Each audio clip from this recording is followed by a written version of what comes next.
Okay, we're going to be doing exponentials today, exponential functions. It's 7.5. If you remember from your zombie attack activity, one of those equations were linear and one of those was exponential. So, and you all did very good on that. So hopefully that was a good introduction to this. So here's some vocab. Exponential function is anything that has a variable in the exponent. So for instance, like on your zombie attack, I believe you had something that would have been 2 to the power of x. Even if you didn't realize that's what the equation was, this just means it's doubling every time. You can put in a number for x, and if you put in a 1 and then you put in a 2 and a 3 and a 4, etc., you'll see that it's doubling every time. Okay. The form, the exponential function form, is actually can have a number in front of the one that's being raised to the power. Okay. But the one that is being raised to the power, and they identify it as b. So a and b are just numbers, just constants. That depends, I guess, depending the direction of the graph. So if b is like a whole number or greater than 1, like 2, the graph will go like you saw. It will go like this. Okay. And if it's less than 1, it has to be greater than 0, but if it's less than 1, like 1/2 or 0.7 to the power of x, you're going to notice the graph shape starting really high and then getting lower. Okay. And these shapes of the graphs, you'll notice that the tail, it's going to go on forever and ever and ever, well, in both directions, but this tail gets closer and closer and closer to the x-axis.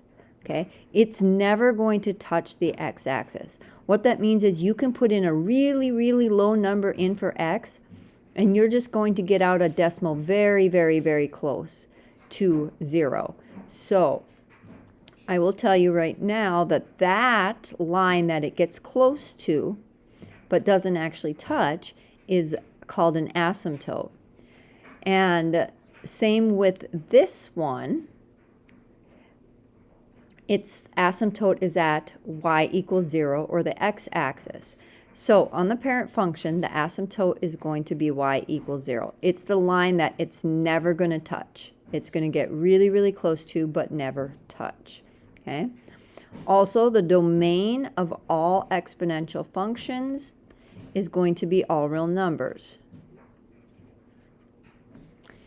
The range of the parent exponential function, like one of these, is going to be anything above 0, because the graph can never go below 0 unless you have other transformations on it. But that's in 7.6, and I decided to wait and do that one for when I'm here. So the range of these is going to be y is greater than 0. It's not going to touch 0, so it's just greater than 0.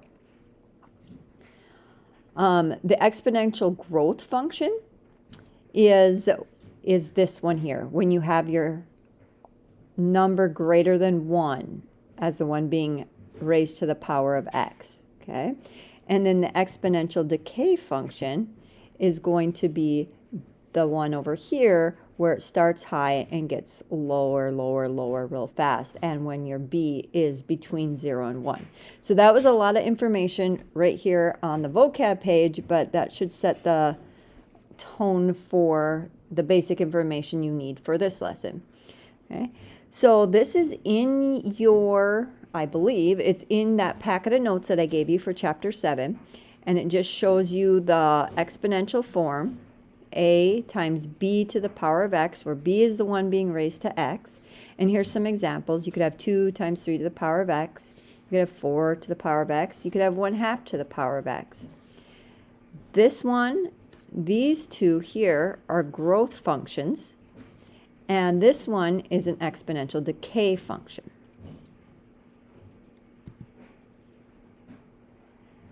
So we're going to graph this, and this is y equals 4 to the power of x. And the best way to graph exponential functions, as of right now, is to visualize if it's going to look like a growth or a decay.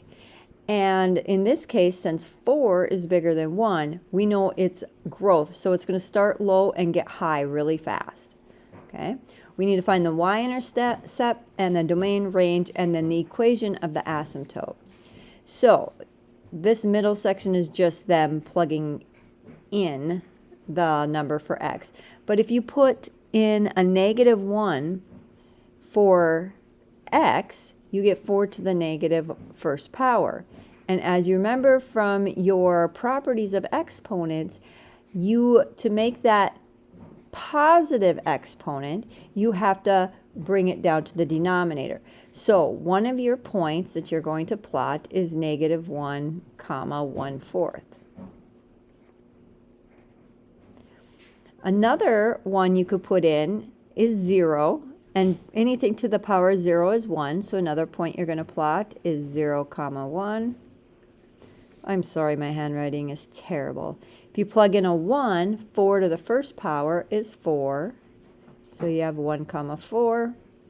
And if you plug in a 2, 4 to the second power is 16.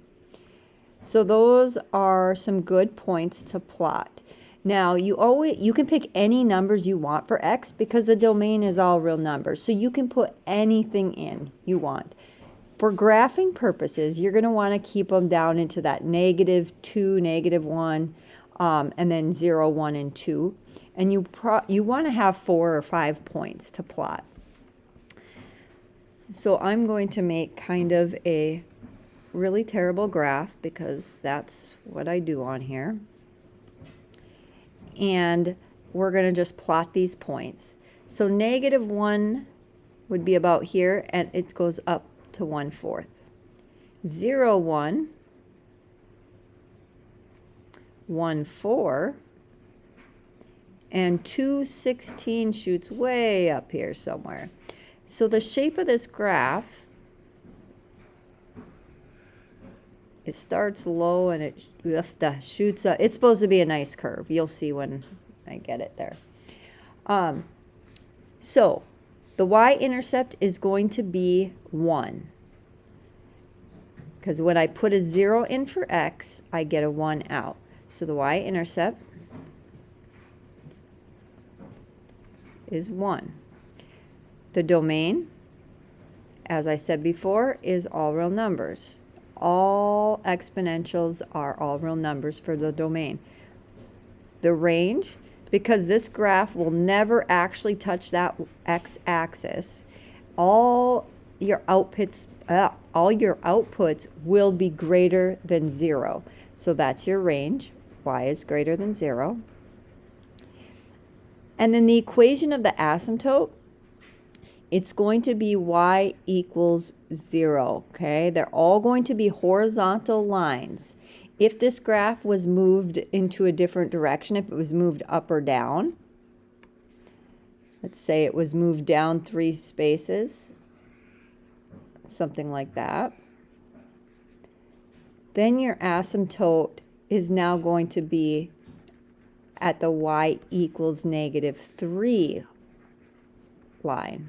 So they're all going to be y equals something, if you just imagine a horizontal line right there. And that's the line that the graph, the curve, does not actually touch. Even if it kind of looks like it touches it, it's not supposed to ever touch it. There's their graph. It's a little bit nicer than mine. So knowing what you know, knowing that they can only be this way or this way, generally speaking, you should be able to pick out the graph. It's B.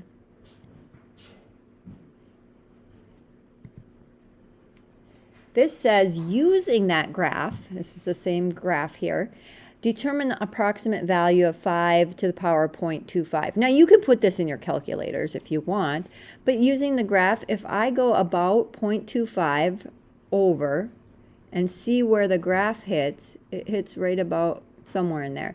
So it looks like on the y it would be 1.4 or so. I'm guessing that's the 1.5 then. Here, your b is 1/4. That tells me that's going to be an exponential decay. So it's going to start really high and then level off. I'm tired of red already. So, oofta, we're going to make an XY table and pick some points so that we can plot them. So I'm going to start with 0 because 0 is the absolute easiest, because anything to the power of 0 is 1. And I'll probably do a positive 1. 1/4 to the power of 1 is 1/4. You can put all these right in your calculator. 2, well that would be 1/16. Looks like we're getting really, really small the higher we go up with our x's. So let's do a -1. If you put a -1 in, you should get 4 out. And if you put a -2 in, you should get 16 out. So now I'm going to roughly draw this graph.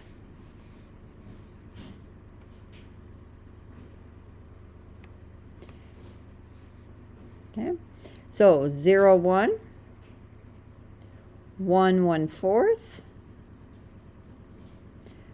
2, 1/16, that's even lower, -1/4, and -2/16. So if I could draw a nice, curve, which I can't, holy moly, this is bad.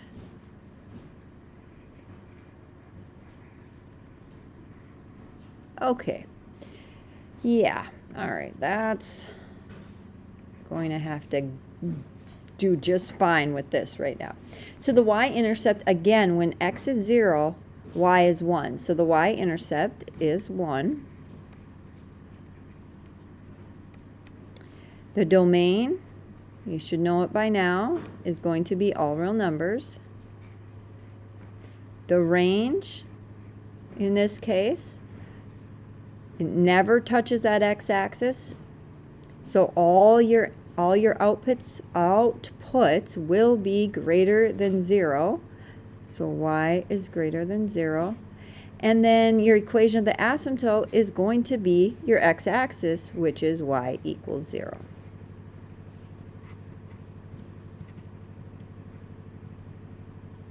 Their graph might be better than mine. Okay. You should get A for this one.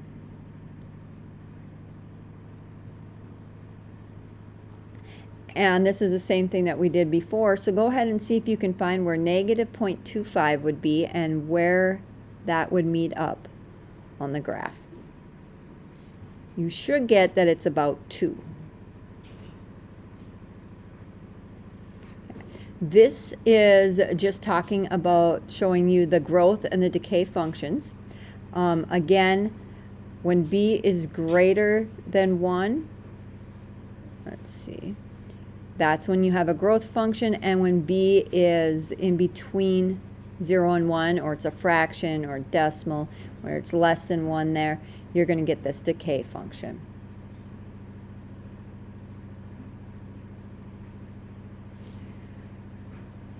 Now we're using an exponential function.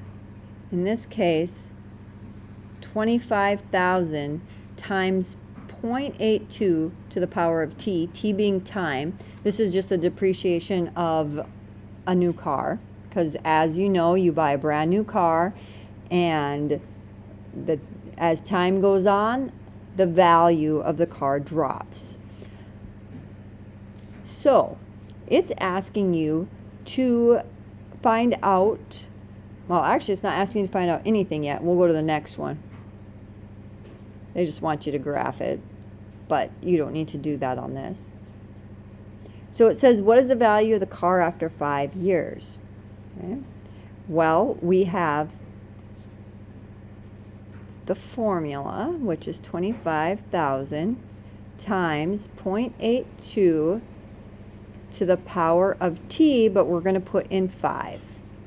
So you're going to throw that into your calculator, and you're going to find out that your value of your car dropped all the way down to $9,268 after 5 years when you bought it brand new for $25,000.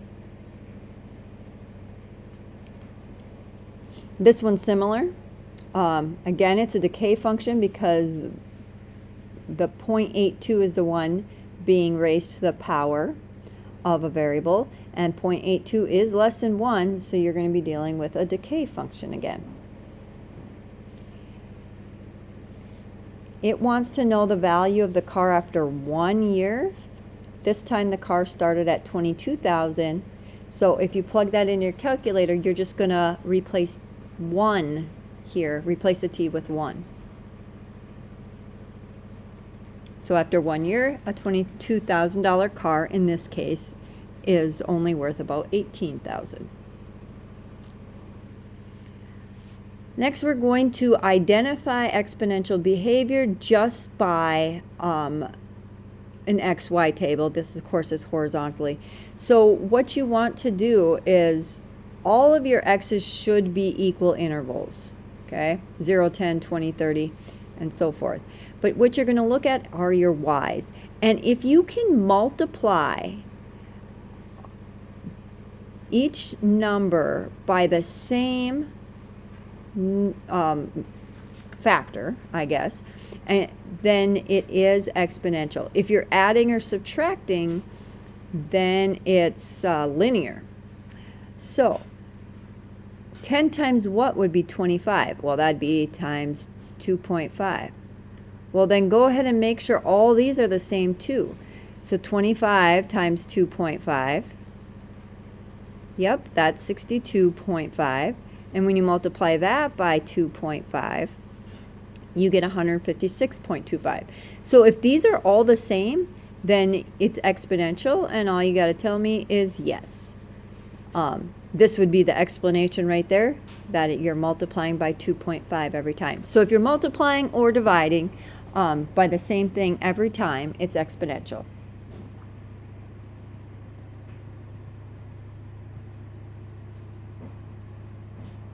You will not need to graph those. Go ahead and decide if this is exponential or not. Well, I'm dividing by 2 or multiplying by 1/2. 100 divided by 2 is 50, divided by 2 is 25, divided by 2 is 12.5. So yes, this is an exponential graph. And that's about it. I will have your assignment posted on Google Classroom, but also Mrs. Muslin has it. You will also do a 7.5 reflection. I believe it's just a couple sentences I need. And that's on Google Classroom. We'll go over any questions you have. We'll do on Wednesday, the beginning of class. So try your best, and we'll talk to you later. Have a good day.